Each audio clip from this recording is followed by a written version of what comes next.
Laminatda asosan qilinadigan xatolardan biri bu mijoz uyga mahsulot olib borganidan keyin usti uni sras terib yuborishi.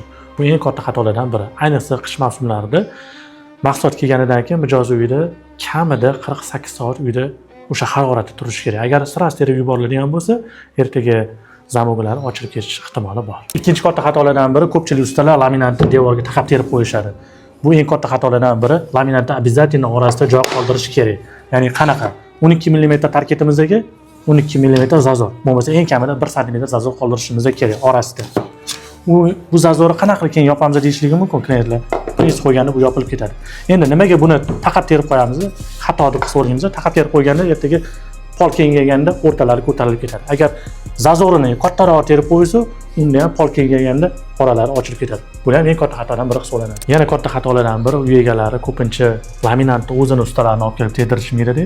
Boshqa ustalarga terdirishadi va ular laminatni o'zini qoidalari bo'yicha termasdan o'zlari xohlagancha terib tashlashadi va laminatda har xil kamchiliklar kelib chiqadi. Bu ham eng katta xatolardan biri hisoblanadi. Laminat sohasida yana shunaqa qiziqarli savollarga javob topmoqchi bo'lsangiz, bizning sahifamizga obuna bo'ling.